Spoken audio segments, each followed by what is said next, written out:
अस्सलाम वालेकुम। मेरा नाम हाशिम महमूद है। मैं आर्किटेक्ट हूँ और तकरीबन 16 साल से लाहौर में प्रैक्टिस कर रहा हूँ। मेरी फ़र्म IHG डिज़ाइन वर्क्स है। घर के अंदर जब हम कंस्ट्रक्शन के दौरान जो बड़ी इंपॉर्टेंट स्टेज आती है वो जब हमने वॉशरूम्स में टाइल लगानी होती है। ये बड़ी इंपॉर्टेंट स्टेज है और इसमें क्या किन बातों का ख्याल रखना होता है और क्या क्या चीज़ें ज़रूरी हैं, इसके ऊपर इंशाल्लाह आज हम डिस्कशन करेंगे।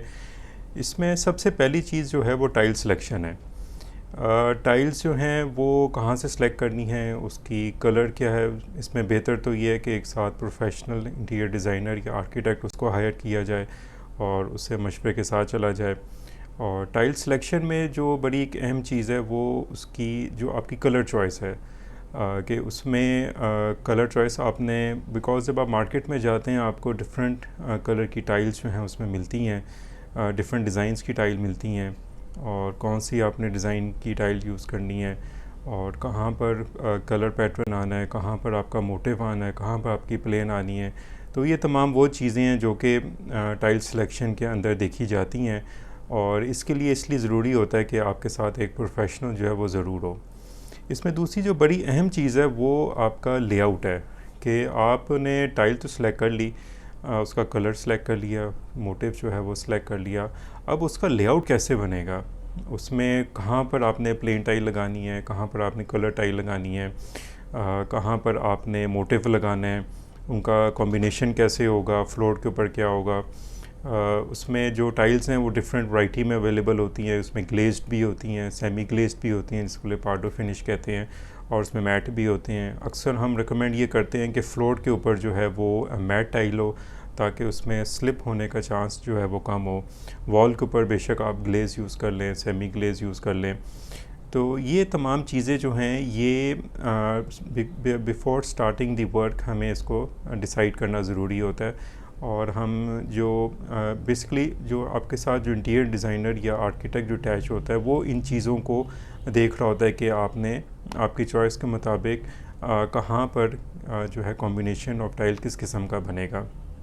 इसमें जो बड़ी इम्पोर्टेंट चीज़ होती है वो कॉम्बिनेशन बनाना ही इट्सेल्फ जो है वो सबसे इम्पोर्टेंट चीज़ है, क्योंकि पूरे वॉशरूम को ही अगर आप खाली मोटिव से भी भर देंगे तो वो भी नहीं अच्छा लगेगा। तो प्रिसाइस यूज़ करना और जितनी रिक्वायर्ड है उसको यूज़ करना और सही जगह पर सही चीज़ लगाना, ये असल आर्ट है जो कि आपके साथ जो प्रोफेशनल अटैच होता है वो कर रहा होता है। लेआउट बनाने के बाद आपने टाइल परचेज़ कर ली, टाइल मौके पर आ गई, अब आपकी एग्जीक्यूशन स्टार्ट होने लगी है। तो सबसे पहले क्या होगा, सबसे पहले जो सरफेस है उसकी प्रिपरेशन होगी। प्लस्तर कर नॉर्मली जो है वो छोड़ दिया जाता है। अब वो सरफेस जो है हमारी वो प्लेन होनी चाहिए, इवन होनी चाहिए, ताकि उसके ऊपर आप सही तरीके से जो है वो टाइल लगा सकें। अगर सरफेस हमारी अनइवन होगी तो उसमें टाइल के अंदर भी जो है वो फ़र्क आ जाएगा और टाइल जो है वो उसमें सही तरीके से नहीं लग पाएगी। इसी तरह जो आपके जितने भी फिक्सचर्स हैं उसमें फिटिंग्स हैं जहाँ पर लग रही हैं उसके अकॉर्डिंगली आपको देखना होगा कि आपके जो पॉइंट्स हैं क्या वो सही जगह के ऊपर हैं, क्योंकि ये राइट टाइम है before starting installation of your tile कि आपने फाइनल कर लेना है कि आपकी अगर तो आपकी कोई चेंज है, फॉर एग्ज़ाम्पल आपने जो सिंक का पॉइंट है उसको चेंज करना है, उसको राइट लेफ़्ट करना है, उसकी लोकेशन चेंज करनी है, तो बिफ़ोर इंस्टॉलिंग दी टाइल आपके पास एक अपॉर्चुनिटी है कि आप वो पॉइंट चेंज कर सकते हैं। इसी तरह टाइल इंस्टॉल करने से पहले जो एक बड़ा इंपॉर्टेंट स्टेप है वो प्रेशर टेस्ट की चेकिंग है। नॉर्मली क्या करते हैं और अक्सर ये देखा गया है कि प्रेशर टेस्ट में उसको इतनी इम्पोर्टेंस नहीं दी जाती और टाइल जो है वो लगा दी जाती है और बाद में फिर जब उसमें फिक्सचर्स लगते हैं, फिटिंग्स लगते हैं, तो उसमें डिफरेंट जगह पर उसमें लीकेजेस डेवलप हो जाती हैं। अगर टाइल इंस्टॉल करने से पहले उसमें हम प्रेशर टेस्ट उसको प्रॉपर दे दें, उसका फ़ायदा ये होता है कि कहीं पर पूरे सिस्टम में, पूरी पाइपिंग में, जॉइनरी में कहीं भी जॉइंट्स हैं, कहीं पे भी एल्बो हैं, कहीं पे भी एंड है, कहीं पर भी अगर कोई ज़रा भी लीकेज है तो वो उसी वक्त आइडेंटिफाई हो जाती है। और ये बेस्ट स्टेज होता है कि जहाँ पर जिस वक्त हम उसको ईज़िली, चूँकि अभी ना टाइल लगी होती है ना कोई और फिनिश का वर्क हुआ होता है, तो हम उसको ईज़िली रिपेयर कर सकते हैं, प्लस्तर उसको दोबारा हो सकता है। लेकिन जैसे जैसे हमारी फिनिशिंग की स्टेज बढ़ती जाती है, आगे हम step towards finishing the house हम आगे बढ़ते रहते हैं, वो उतना उतना फिर ये मुश्किल होता जाता है उस रिपेयर वर्क। तो ये बेस्ट टाइम है, इसमें आप टाइल इंस्टॉल करने से पहले अपने प्लम्बर को बुलाएं, उसको बोले कि प्रेशर टेस्ट लगाए, पूरे घर का प्रेशर टेस्ट लगाए और हर पाइप में देखे कहीं ना कहीं कोई ब्रेकेज, कोई लीकेज तो नहीं है। उसके बाद सरफेस की प्रिपेयर करें, सरफेस को अच्छी तरीके से प्लस्तर करें, उसको इवन करें और फिर उसके बाद हमारी टाइल की जो है वो इंस्टॉलेशन स्टार्ट हो जाएगी। जब हमारी सरफेस प्रिपेयर होगी, इसके बाद जो नेक्स्ट इम्पॉर्टेंट स्टेप है ना, वो हमारी जो हमें एडेसिव मटेरियल हमारा, देखें टाइल जो है वो किसी चीज़ के साथ आपने दीवार के साथ फिक्स करनी है, सीमेंट के साथ वो नहीं होगा।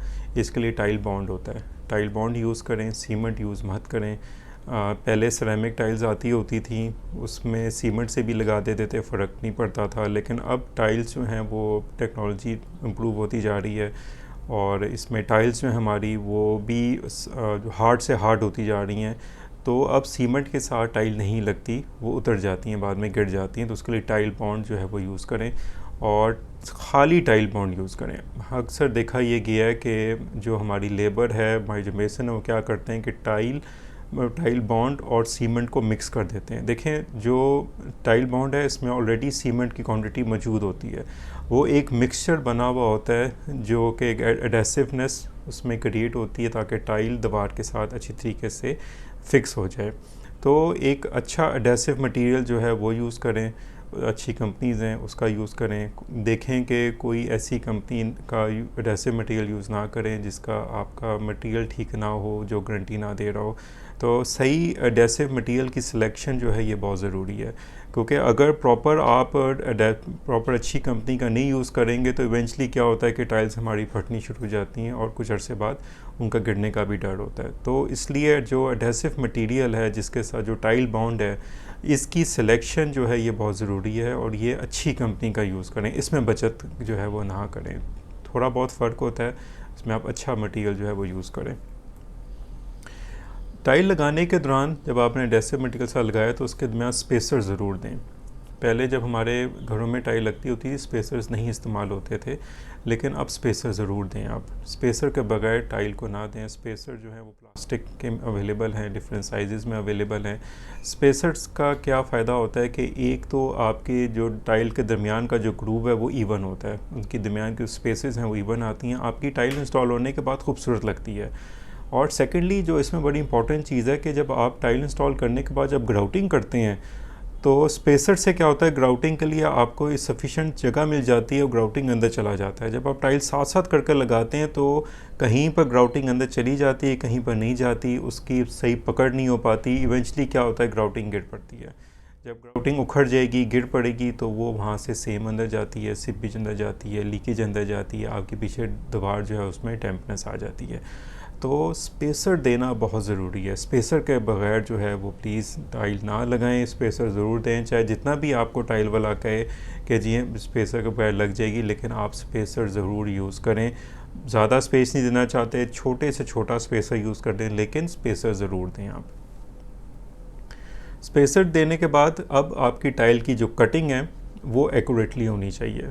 देखें, जब आपने पहले जब प्रॉपर लेआउट करवाया प्रोफेशनल से, आर्किटेक्ट से, इंटीरियर डिज़ाइनर से, तो उसमें वो हर वॉल के ऊपर आपको मार्कर कर देगा कि कहाँ पर पूरी टाइल लगनी है, कहाँ पर कटिंग आनी है और कटिंग किस तरफ आनी है। नॉर्मली वो क्या करते हैं कि एक साइड से स्टार्ट करते हैं और एक तरफ कटिंग दे देते हैं, या वो दरमियान में कोई ऐसा बॉर्डर दे देंगे जिसके अंदर कटिंग आ जाएगी। क्योंकि फ्लोर के जो ग्रूव्स हैं, दीवार के ग्रूव्स, वो चारों पर मिलने हैं या किसी एक वॉल के ऊपर मिलने हैं। ये वो तमाम चीज़ें हैं जो कि डिज़ाइन के अंदर और लेआउट स्टेज के अंदर डिसाइड हो रहा होता है। अब जब इम्प्लीमेंटेशन का वक्त आ रहा है तो वो जो टाइल की कटिंग है वो बहुत इंपॉर्टेंट है, बहुत एक्यूरेटली हो। इसमें कुछ कटर्स होते हैं जो कि टाइल वालों के पास ऑन द साइट भी अवेलेबल होते हैं, और कुछ इसमें टाइल कटर्स ऐसे भी करते हैं कि वो किसी मार्बल या ग्रेनाइट वाले के पास भिजवा कर तो उससे कटिंग करवाते हैं। दोनों चीज़ें तरीके जो हैं वो ठीक हैं, दोनों में एक्यूरेसी आती है। साइड पर जो कटिंग कर लेते हैं वो भी ठीक हो जाती है, और ग्रेनाइट वाले के पास अगर कटिंग के लिए भेजें तो उसमें ज़्यादा एक्यूरेसी आ जाती है, लेकिन ऑफ कोर्स उसमें कॉस्ट का एक फैक्टर होता है। साइड के ऊपर भी जो कटिंग होती है ना, उसमें भी दो तरह की होती हैं। एक में जो ग्राइंडर यूज़ करते हैं, एक में उनके पास कटर होता है। अगर कटर यूज़ करें तो उसमें ज़्यादा टाइल की फिनिश बेहतर आती है। ग्राइंडर में फिर चांस ये होता है कि अगर हाथ में ज़रा भी लर्जिश आए, हाथ में थोड़ी वेरिएशन आए, तो उसमें जो है स्ट्रेट लाइन में कटिंग में थोड़ी सी वेरिएशन आ जाती है। तो ये ऑन द साइड कटिंग के अंदर थोड़ा सा जो है वो ये इशू होता है। प्लस आपके जितने भी पॉइंट्स हैं, आपके उसमें वाटर के पॉइंट आने हैं, आपके उसमें मुस्लिम शावर के पॉइंट आने हैं, शावर के पॉइंट आने हैं, उसकी जो कटिंग है वो एक्यूरेटली हो। वो पहले टाइल के ऊपर मार्क करे आपका फिक्सचर और फिर उसके बाद कटिंग करे। तो ये कटिंग ऑफ द टाइल जो है ये थोड़ा क्रूशियल चीज़ होती है, और ये इसलिए बड़ा ज़रूरी होता है कि आपका जो टाइल फिक्सचर जो है वो प्रोफेशनल हो, वो एक्सपर्ट हो इस चीज़ का, वो उसके पास एक्सपीरियंस हो इस चीज़ का। इसमें जो है वॉशरूम की टाइल्स में स्पेशली आप जो है किसी नए बंदे को ट्राई मत करें। इसमें एक्सपीरियंस बंदा यूज़ करें जिसका हाथ जो है वो इसमें खुला हो, जिसके हाथ में थोड़ी परफेक्शन हो, उसने किया हो, क्योंकि इसमें बारीकी का काम है। तो इस चीज़ का जो है इसमें ज़रूर ख्याल रखें। इससे जो नेक्स्ट चीज़ है, अब टाइल आपने लगा ली, उसके बाद उसको ड्राई करने के लिए थोड़ा आपने छोड़ दिया कुछ अरसे के लिए। अब उसमें जो है जो दरमियान में हमने स्पेसर देकर जो दो टाइलों के दरमियान हमने जो ग्रूव दिया था, उसमें अब ग्राउटिंग जो है is the next important stage. Grouting अच्छी लें। ग्राउटिंग भी दो तरह की आ रही हैं, एक नॉर्मल ग्राउटिंग होती है, एक अपॉक्सी ग्राउटिंग होती है। मैं वॉशरूम्स में स्पेशली रिकमेंड जो है वो अपॉक्सी ग्राउटिंग करता हूँ, क्योंकि उसमें अपॉक्सी ग्राउटिंग की जो पकड़ है, उसकी जो लाइफ है वो ज़्यादा है बनिस्बत नॉर्मल ग्राउटिंग के। अगेन नॉर्मल ग्राउटिंग में भी बहुत सारी कंपनीज़ हैं, अवेलेबल हैं। उसमें भी कोशिश करें कि अच्छी कंपनी का यूज़ करें, रिनाउंड कंपनी का यूज़ करें। उसमें कोशिश करें कि बचत के जो है वो ना करें, क्योंकि ये बड़ी इंपॉर्टेंट चीज़ है। आपने एक दफ़ा ग्राउटिंग यूज़ करना है और ये लाइफ टाइम चलने है। अगर आप अच्छी ग्राउटिंग कर लेंगे तो वो लाइफ टाइम आपकी चलेगी।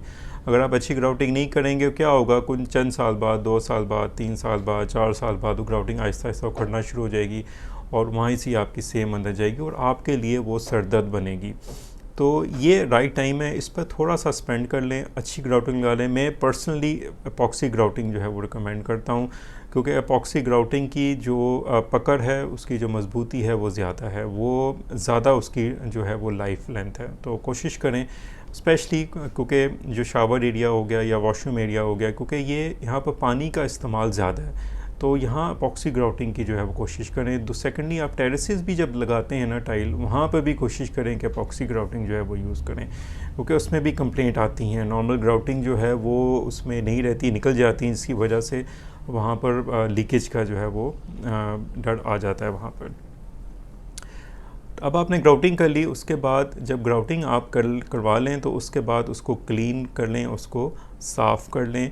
क्योंकि जब आप ग्राउटिंग करते हैं तो कुछ हिस्सा उसका टाइल के ऊपर भी लग जाता है, तो उसको आप साफ़ करवा लें, और इसके बाद आपका वॉशरूम जो है वो रेडी हो जाता है। अब आपने इसको ना साफ़ रखें, कोशिश करें, क्योंकि हमारे इधर लेबर जो है वो सफाई का ख्याल नहीं रखती है अनफॉर्चुनेटली जब काम हो रहा होता है। तो अब उसकी जो क्लीनिनेस है, उसकी जो मेंटेनेंस है, ये भी इस जो है ना, इसकी भी आपको ख़ुद जो है वो ज़िम्मेदारी लेनी पड़ती है। अपने चौकीदार को कहें या किसी एक बंदे को रिस्पॉन्सिबल बनाएं साइट पर, कि वो टाइम एंड अगेन उसकी सफाई का, उसकी मेंटेनेंस का ख्याल रखें, क्योंकि जितनी इसकी सफाई रहेगी, जितना उसके ऊपर कम गंद पड़ेगा, उतनी आपका जब फिनिश जब होगा घर तो अच्छी चीज़ निकलेगी। अगर इसके ऊपर मट्टी शट्टी कचरा इस पर जमता रहेगा तो इवेंचुअली जो आपकी ग्राउटिंग है ये गंदी हो जाएगी, टाइल के ऊपर दाग पड़ जाएंगे। तो इसकी सफाई और मेंटेनेंस जो है ये बहुत ज़रूरी है। मुझे उम्मीद है आपको आज की वीडियो हमारी अच्छी लगी होगी। हमारा आज का टॉपिक जो है वो वॉशरूम्स में टाइल के लगाने के हवाले से था। मज़ीद इंशाल्लाह नए टॉपिक्स के साथ हाज़िर होंगे। मुझे इजाज़त दीजिए। अस्सलाम वालेकुम।